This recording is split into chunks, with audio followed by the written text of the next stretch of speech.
All right, thanks. Thanks for Angelica for having me again. This is my third time. Maybe this will get better every year, hopefully. I'm changing gears a little bit to talk about T cells in particular. I don't know. It's kind of I don't know how many people here are hardcore immunologists. So I'll offend the immunologist by talking about this too simplistically, and then I'll offend the non-immunologist by talking about it in a way that you probably don't care as much. But I'm from Mark Davis' lab, and we're trying to study antigen-specific T cells, and we're pushing the usage of this peptide MHC tetramer staining technology that I'll talk about, why we're doing this, and also how this has been developing over the years, and how it's sort of coming together now. I think all the tools are coming into place that allow this to be more widely used. And so antigen-specific T cells, in case you didn't know, each express a unique T cell receptor, and that recognizes peptide MHC here. And the red peptide here is what would be presented as a foreign antigen in the response for antiviral response or any type of antigen-specific immune response. And so T cells recognize antigen through this interaction. And then, is this not working? Let me try this something else.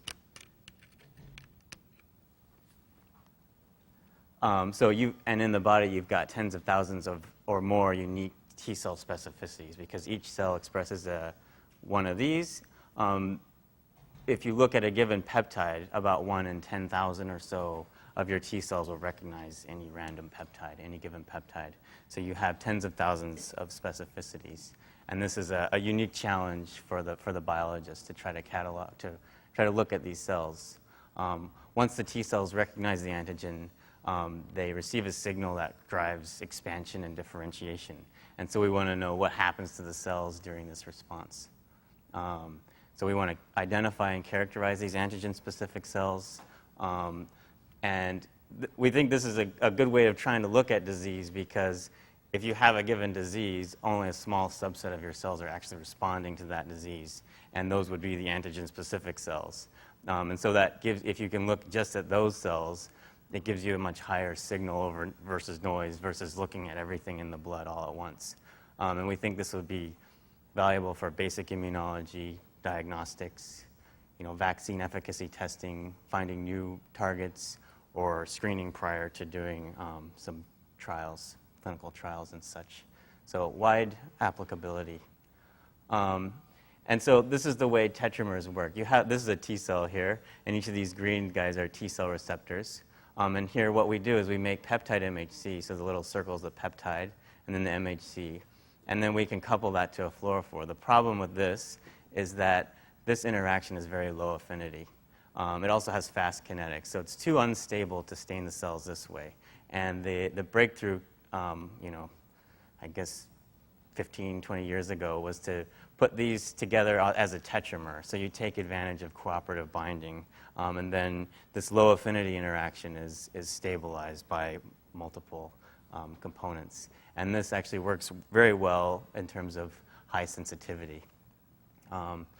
And so I sort of got ahead of myself here, but so the purpose, though, is to look at how antigen-specific T cell, so the challenges, though, with this whole thing are that antigen-specific T cells are variable in terms of what peptide they use, and so we want to be able to look at this, but it's hard because we don't know. We got to look at all different peptides, and we want to look at different people, each that are recognizing different MHCs. So this is a hard thing about it, and that makes it hard to look at the breadth at the same time as the quality of the T cell response. And so the standard way of doing this is to stimulate the cells with your virus or your peptides or whatever, and then look at the T cell response to this. And this has been used to identify antigens, but it requires long-term stimulation that alters the phenotypes of the cells. And also, you lose resolution by having to stimulate each well with a different antigen. And then it has limited sensitivity in that if you take a blood sample and look for a response, there's always going to be a small number of cells that are already responding to something else that they'd seen. And so that gives you this background. And so if you want to look for very rare cells, you have to deal with this background, which are previously activated cells, when you're using standard methods that rely on T-cell activation. And so that brings to the tetramer that I mentioned before, which is great in that you don't need to stimulate the cells to identify them. They're just staining them based on their T-cell receptor. But it has the same problem in that it's low throughput. So you would only, let's say, have one color. That's one specificity. And I'm going to talk about how to get around that. And then also, normally, you want to do some controls to validate that what the cells that you're looking at are the right ones. So you'll have various other positive and negative controls for the tetramer staining. And by the time you've done all of these controls, you've used up half your channels, and you have less remaining to look at the phenotypic markers and the activation state of the cells that you were initially interested in. And so the wish list, I'm just going to run through. So the talk is basically going to be running through this wish list of what we want to have tetramers be able to do and how sort of the recent technological developments are getting to each of these wishes. So the first thing is being able to make lots of these. That had been a big bottleneck, and I'll show a pretty recent advent that overcomes this very nicely that we're using. Also, I mentioned the sensitivity aspect. Sometimes these antigen-specific T cells are extremely rare, especially if you're looking at naive cells that haven't yet proliferated in response to the antigen that they're going to see. Just to try to tie in with this course, we also have recently, I guess it's been a few years now, but come up with a way around doing tetramer staining in conjunction with phosphoflow that had been a problem. And so if anybody wants to combine those, there's a solution to that I'll mention. And then the main thing that I got interested in is how to take advantage of these things and look at a large number of specificities in a single sample. And I'll show the common theme around here, which is multiplexing. So I'll show you this version of multiplexing. And then finally, to talk about how to get more information from these cells, that's where the CyTOF will come in. So I'll talk about that and what we're seeing so far. So this high throughput production of peptide MHC tetramers, originally for class 2 it was actually easier, even though these proteins are harder to make. You can make peptide MHC with this clip peptide in there that's not very stable and cut that out and exchange in peptides.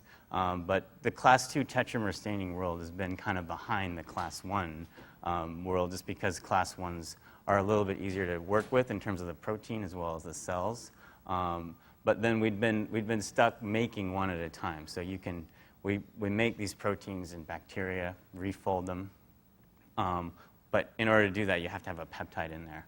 And so the solution here was to refold the protein with a UV cleavable peptide. And you can make a whole lot of this protein. And then once you irradiate this peptide, it cuts it in half. And then you're left with an empty peptide MHC, or an empty MHC, that you can then add in whatever peptide you want. And so you can make thousands of these if you want in very small volumes or amounts from one pot of this. And this has really made it easy to make lots of tetramers and use this as a way to screen for epitopes. And then the list of alleles that can do this are growing. We're making all these, including the mouse, and so it's been very handy.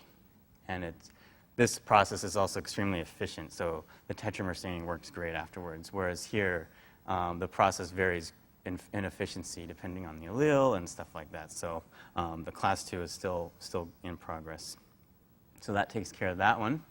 And then for the sensitivity, so this is actually this is a really high frequency T cell here, which would be about 0.1%. This is a CMV specific cell in a normal CMV positive person. And this is great, but this is actually the exception, not the rule, and it's still a pretty low frequency. And so to try to get around this is the pre-enrichment staining. So here are the cells here. We've got our rare antigen-specific cell labeled with a PE tetramer. We just use these anti-PE conjugated magnetic max particles to stain those cells. And then we flow the cells through a max magnetic column, which I'm sure a lot of you are familiar with. Most of the nonspecific cells flow through the column, and then we've retained and enriched the tetramer-specific cells here. And this is sort of a demonstration of being able to get out more of these CMV-specific cells, but this has been most nicely applied looking at naive cells even. So you can take a mouse that's never seen ova and look at ova-specific cells and what they're doing prior to seeing ova, et cetera. So that's that one. And then just quickly, and this will lead into the way that I'm using streptavidins for cytoph as well. But this was kind of for the phosphoflow. The problem with doing tetramer staining with phosphoflow is that you have to use methanol to denature your phosphoepitopes. And the problem is that tetramers, commercially available tetramers, has been kind of this sort of anecdotal thing that everybody knows. Only these big proteins work for tetramer staining, so PE and APC and the tandem dyes. The problem is that once you denature those things, they're no longer fluorescent. And you have to tetramer stain live cells. So you tetramer stain a live cell, fix it, and then methanol permeabilize it and denature, and by that time your tetramer doesn't work anymore. So that's been a sticking point. But the solution is then, and what John Altman's group actually discovered is that if the problem with these small fluorophores is that when you buy commercially available fluorescent streptavidin that's been labeled with small fluorophores, they use amine linking. And then this is a very crude schematic of biotin binding sites on a streptavidin. If you use amine linking, there are lysines at these biotin binding sites. And so they'll disrupt some of them. And then what you'll be producing in the end are no longer tetramers, they'll be dimers or monomers because these biotin binding sites have been compromised. And so their solution was to put a cysteine on the streptavidin. And the great thing about streptavidin is that it has no endogenous cysteines. And so once you put a cysteine on there, you can refold this protein. It's very well behaved, and you can do it all in very strongly reducing conditions. And then come back later and label the protein with fluorescent probes. And so that's what I did here. I made a Cy5 streptavidin using this homemade streptavidin and compared it to the eBioscience commercially available PE streptavidin, did tetramer staining here, and it works comparably. This is a nice example, of course, but in general, they work well with these cysteine conjugations. And then that has allowed us to look at tetramer staining with these small dyes. And so here's an example where, again, looking at CMV-specific cells. And in this case, what I did was I stimulated the cells plus or minus IL-6 for 15 minutes, and then looking at phosphostat 3 here.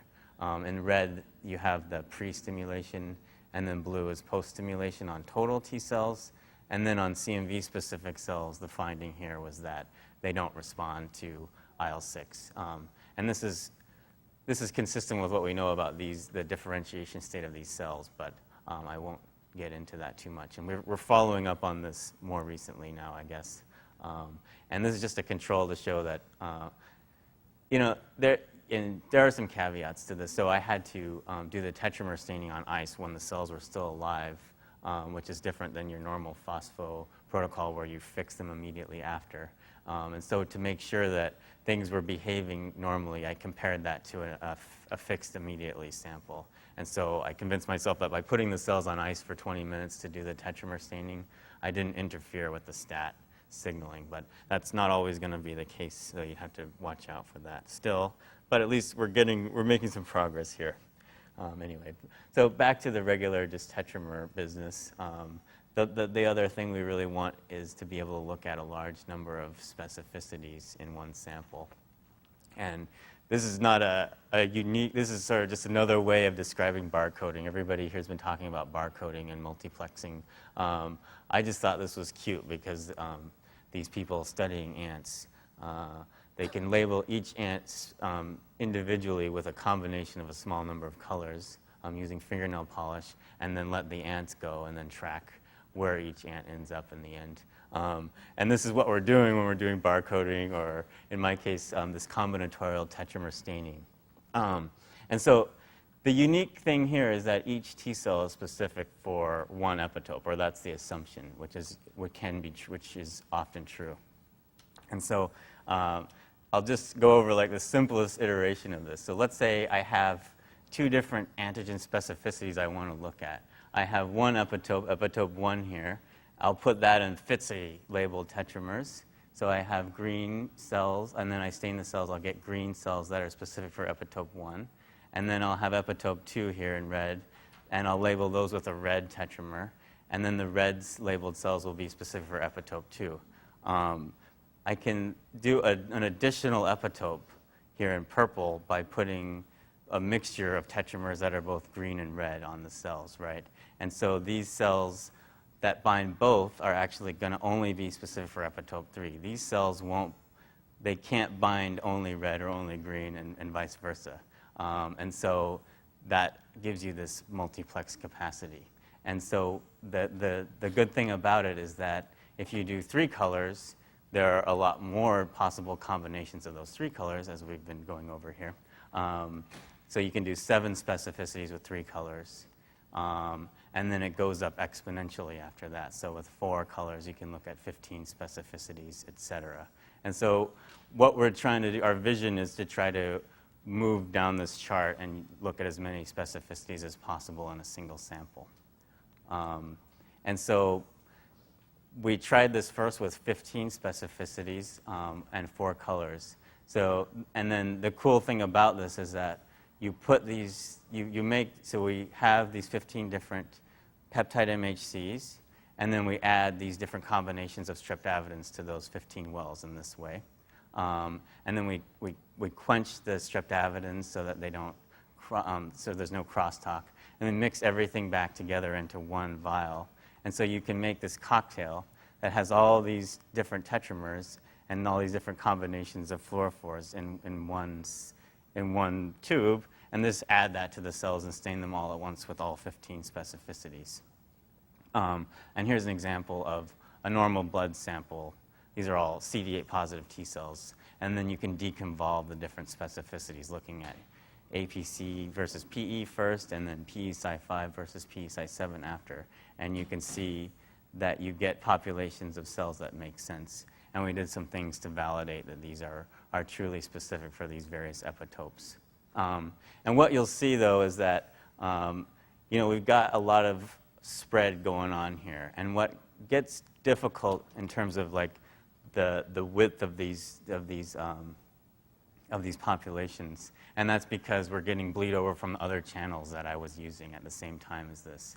And then also the other challenge about this is that if your compensations are not set perfectly correctly, it can be hard to discriminate a cell that's double positive or something versus just single positive if you're getting this spread effect that we all know about. And it sort of gets back to why people would never use PE Cy5 and APC on things that you're trying to discriminate cells that are PE Cy5 positive versus PE Cy5 plus APC and stuff, because these channels are bleeding into each other. And so normally you can set up your antibody panel sort of cheating, you know what you're going to get. Here you can't cheat if you want to really use this as a screening tool. And so that leads to why we wanted to get into CyTOF for this. Nonetheless, this works, and we've been using this. And so I'm just wanting to sort of describe how we're trying to use this as a new way to find T-cell epitopes for the purposes of, I'm going to run a little bit. Okay, all right, I'll try to hurry up.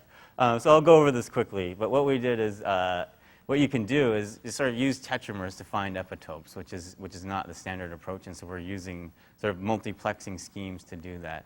And so we do that by just looking at sequences. We predict what peptides are going to bind. Then we also look just at peptides that are conserved between people, then make those peptides and validate that they can bind the MHCs.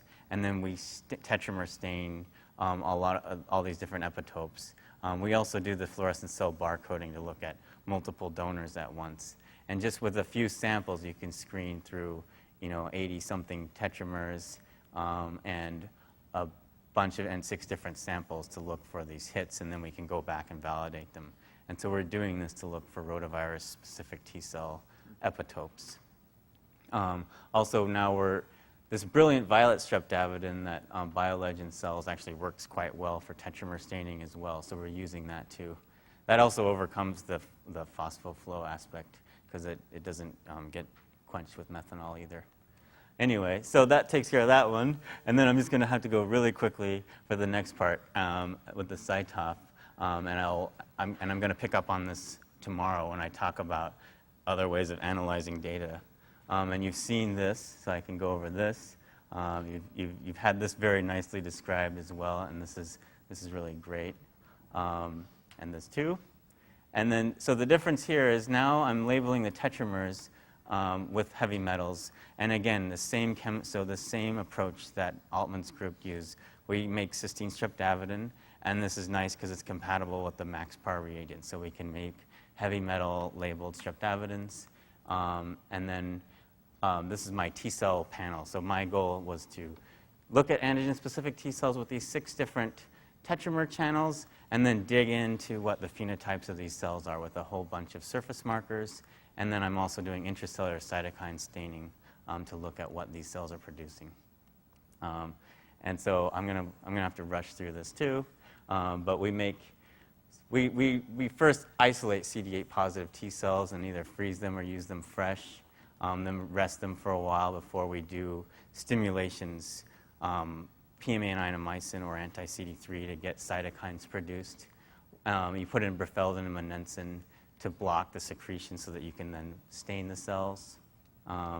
We also have this anti-CD107 there at the same time to stain cells that are degranulating, and TAPI2 to block shedding of CD62L, which is another interesting marker that we look at. Then tetramer stain the live cells afterwards. You can't tetramer stain after stimulating with CD3 because the TCR is downregulated. And then just for the purposes of saving cells, I do this tetramer enrichment that I described before only on the stimulated cells because these are really the ones I want to look at. And then we surface stain all the rest of the antibodies, fix, pyramid do intracellular staining for the cytokines, and then the standard CyTOF intercalator. And it's nice because these cells are stable for a while before you can run them. And one of these days I'm going to do barcoding at some of these steps, which I think would make this a lot easier. And then again, pretty standard. We gate on DNA content, CD3 positive T cells, CD8 positive T cells, and this is an example of the tetramer staining for flu-specific cells versus one of these memory markers, pre and post stimulation. So the enrichment. And so with the enrichment, it really helps to get a useful number of antigen-specific cells that start out quite rare. And then also, we're working on the combinatorial barcoding here as well. And so some simpler iterations using just combinations of 2 metals. We're able to look at 15 different specificities still with 6 channels dedicated to tetramers, and the signal is still decent. So we're working this up right now. And then we've got all these other markers. So this is the standard dilemma that everybody has around here. What do you do with all these markers? We've got surface markers.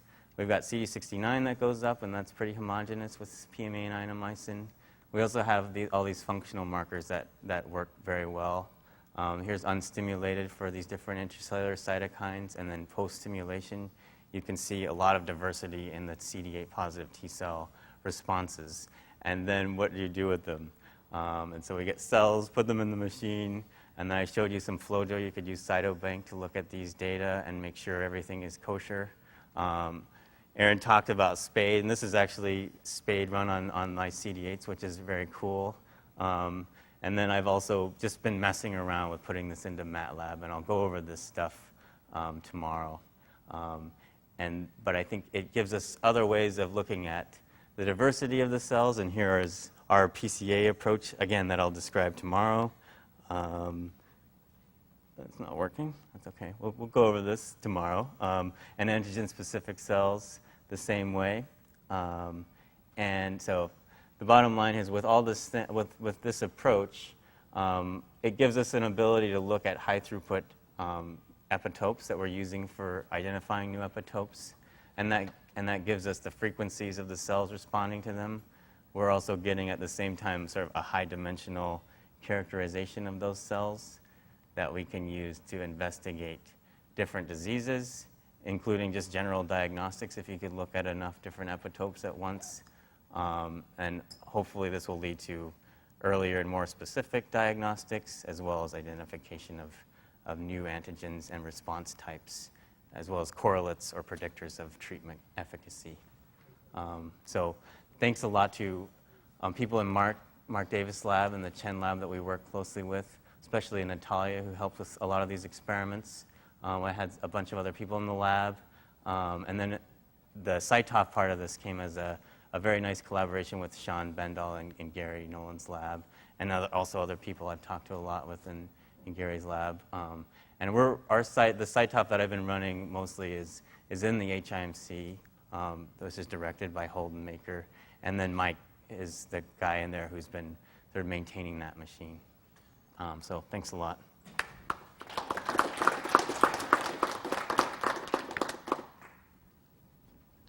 Any questions? I guess lunchtime. I'm just curious, are you screening like lots and lots and lots of, with that photo?